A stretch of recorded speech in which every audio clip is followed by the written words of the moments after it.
माननीय अजितदादांनी सांगितलं आहे की अमोल कोल्हेंना मी खासदारकीसाठी उभं राहिल्यास येऊ देणार नाही. आता स्वाभाविक आहे, ते वेगवेगळ्या पक्षाचे आहेत. आज अजितदादा गट वेगळा आहे, शरद पवार गट वेगळा आहे, त्यामुळे एकमेकांना निवडून येणं न येऊ देणं हीच भूमिका दोघांची राहणार आहे.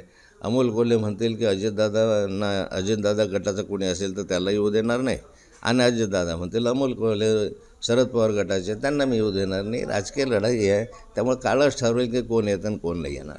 मराठा आरक्षणाच्या संदर्भामध्ये आता पुन्हा एकदा अल्टिमेटम दिलेला आहे. 20 जानेवारीची मुदत दिलेली आहे सरकारला, आणि ट्रॅक्टर मोर्चा नेण्याचं सांगितलेलं आहे.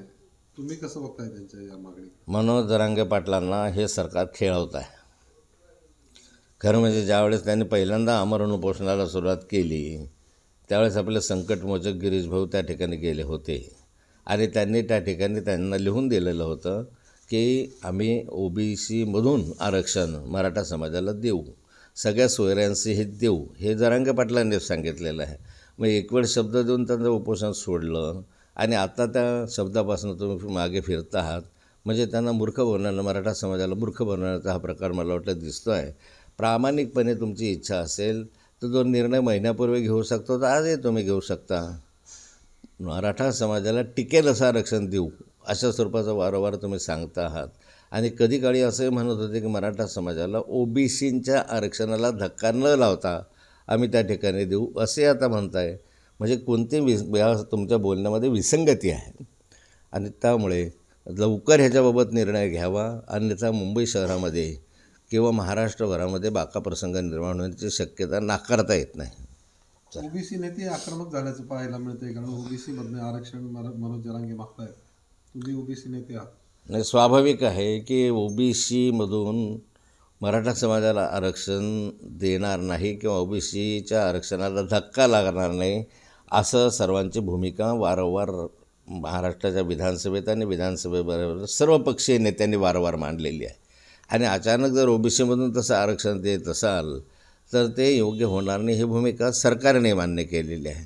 त्यामुळे सरकारने याबाबत त्यांच्या आरक्षणाला आरक्षण दिलंच पाहिजे, परंतु त्या आरक्षण कसं द्यायचं, त्यांच्या आरक्षणाला धक्का न द्यायचं. केंद्रामध्ये सरकार भाजपचं आहे, राज्यामध्ये सरकार त्यांचंच आहे. अशा स्थितीमध्ये केंद्रामधून घटना दुरुस्ती करून त्यांना जेवढ्या टक्के आरक्षण बसत असेल तेवढं द्यायला काय हरकत आहे. सरकारने प्रयत्न करावा.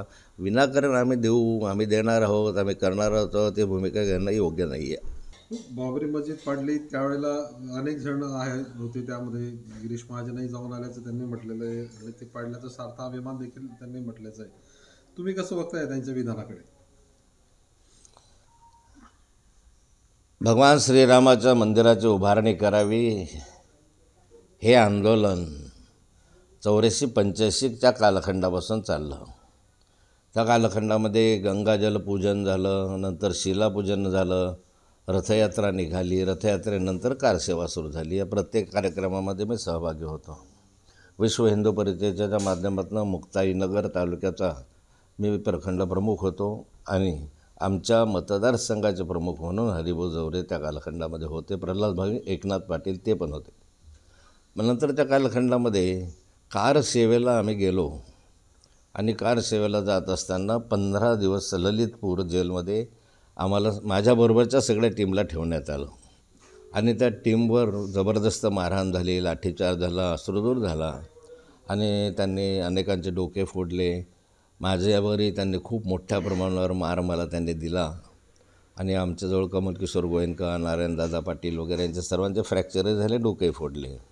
परंतु ललितपूरला जात असताना श्रीराम मंदिराच्या कार सेवेमध्ये भाग घेण्याचा आनंद आमच्या मनावर होता, आणि एवढं मार खाल्ल्यानंतरही राम लल्ला हम आएंगे, मंदिर वही बनाएंगेच्या घोषणा आम्ही सारे देत होतो. दुसऱ्याही कारसेवेच्या वेळेस आम्ही सारी टीम घेऊन निघालेलो होतो, आणि दोन्ही वेळा या कारसेवेमध्ये सहभागी मी होतो. पण यावेळेस ललितपूर जेलमध्ये तरी गिरीश भाऊ महाजन माझ्याबरोबर होते. मला असं काही आठवत नाही ते कोणत्या जेलमध्ये होते, मला काही माहिती नाही. परंतु त्यांनी काल जे स्टेटमेंट केलं या संदर्भामध्ये की अनेकांचं योगदान आहे, पण ज्यांचं योगदान आहे ते बोलायला तयार नाही, ज्यांचं योगदान नाही ते पुढे येत आहे, तसं आजचं चित्र दिसतं आहे. कारण सारे श्रेय घ्यायला पुढे येऊन राहिलेले आहे. परंतु खऱ्या अर्थाने जे शहीद झाले त्या ठिकाणी खऱ्या अर्थाने ज्यांनी लाठ्या खाल्ल्या, रक्तबंबाळ झालेत, असे वाक्य माणसं आज समाधानानं घरामध्ये आहे की चला भगवान श्रीराम मंदिराचं आता समारंभपूर्वक त्या ठिकाणी स्थापना होते आहे. गिरीश महाजन श्रेय घेण्याचा प्रयत्न करतात असं म्हणणं आहे तुमचं? गिरीश महाजन त्या ठिकाणी होते असं मला अजून तरी आठवत नाही. ते कोणत्या जेलला होते ते सांगू शकतील, परंतु आम्ही ज्यावेळेस माझ्याबरोबर होते त्यावेळेस मी पाहिलं की माझ्याबरोबर नाही. मी कन्फर्म केलं, आमच्याबरोबर पुरणमल चौधरी कुऱ्याचे होते. त्यांना मी विचारलं की मी कदाचित विसरलो का.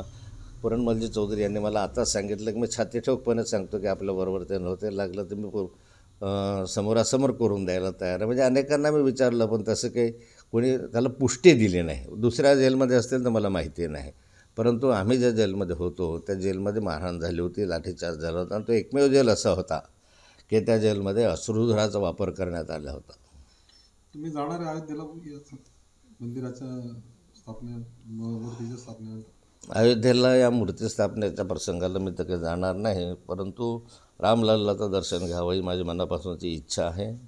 मला मनापासून वाटतं आहे की त्या पूर्ण आंदोलनामध्ये मी सहभागी होतो. अगदी गंगाजल पूजनाच्या कार्यक्रमापासून शिलापूजनापर्यंत आणि शिलापूजनापासून अडवाणीची जी आज रथयात्रा आली त्या रथयात्रेपर्यंत साऱ्याच कार्यक्रमांमध्ये सहभागी होतो. त्यामुळे स्वाभाविक मला असं वाटतं की माझं एक भावनात्मक त्या ठिकाणी जाण्याची इच्छा आहे. आणि आता या गर्दीमध्ये जाण्यासारखी माझी स्थिती नाही आहे, पण नंतरच्या कालखंडामध्ये जर तसा योग आला तर मी नक्कीच जाईल. एबीपी माझा, उघडा डोळे बघा नीट.